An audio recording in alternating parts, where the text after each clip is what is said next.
If you're looking to get into universities like Harvard and Stanford, usually their average reading and writing test score is over 740.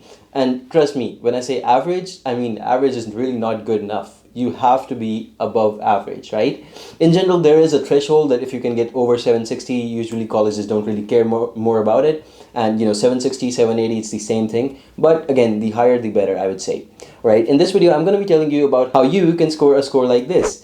However, we're only going to be covering the reading part of the evidence-based reading and writing score. Remember, the evidence-based reading and writing score is basically a score made up of two parts. Number one, the reading part of the test. Number two, the writing and language part. In this video, we're dedicating it to the reading part, and I'm going to make sure you have no issues over there. For the other part, we'll make other videos.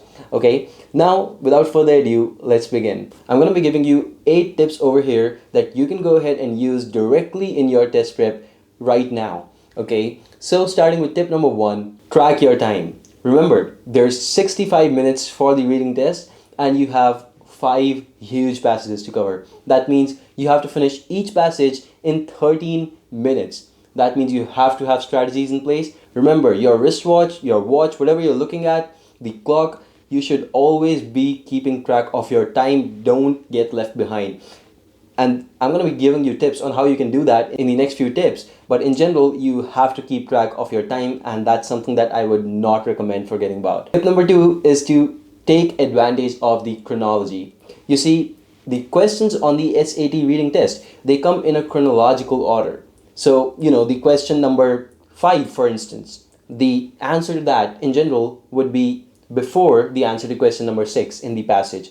Generally, this is how it works. Of course, there can be exceptions, and usually there is an exception which I'll be talking about in my next tip, but you have to take advantage of the chronology. If you see that, the answer to question number 5, you haven't been able to find it, but question number 6 answer you have found, you probably are looking in the wrong place. You have to look a little bit above the answer number 6, right? So make a note of that. Point number 3 is to save the first for the last. In general, what I'm trying to say over here is that this is the exception. The first question usually in the reading test of the passages is about the whole main idea.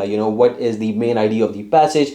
And for that sort of a question, as you can understand, you need to know the overall passage. You need to know exactly what's going on in the complete passage. So skip this question and basically wait for the end till you read all the passage and you finish all the questions and then answer this one. Of course, it's important to know that the strategy of how to answer these, I'll be talking about them in a little bit. Point number 4, and that is easiest to hardest, always. Remember, every question on the SAT reading test is the same. You get the same amount of points for that. So why do you go ahead and do these passages in a chronological order, right? You do them in any order that you want. You can do passage number 4 first if you want, and you can do passage number 3 after that. Remember, you have to go from the easiest to the hardest. If you are familiar with a topic, let's say you are a student in computer science and there's a passage about computing in there, go ahead with that one first, because then you probably want to finish that in 10 minutes instead of 13 minutes. And it may even be possible because you already have the background for that. So go on and make sure that you solve them in any order that you prefer. Just be sure that you're not forgetting about a complete passage. That's going to cost you a lot otherwise. Point number 5 is to stop rereading. A lot of students make this mistake. They would go over the passage, they would go over the question, and then they would reread the whole passage again. They would reread the parts where they would find the answer. In general, I do not recommend that. What I recommend is that you should know that what is the question that you have to answer, and then you only read the passage once, and while you read the passage, you will find the answer. And as soon as you find the answer, go ahead, look at the options, select the best one, and move on. Okay, so it's important that you don't get stuck up, don't keep rereading. Remember, you don't have to memorize or understand exactly what's going on because the text is right in front of you. You don't have to become a subject matter expert in computer science if you're reading a paper on computing, right? So it's really, really important that you understand that the passage is going to be in front of you. You don't have to basically get straight A's on that topic. No, you just have to make sure that you understand what is the question and where is the answer, and just check off the answer and move on. Forget about the information that you read in general after your passage is finished. Point number 6 is don't skip but guess. If you don't know the answer to a particular question and you feel like it's taking more than a couple of seconds, for instance more than 30 seconds to answer the question, in general I would recommend just marking it off.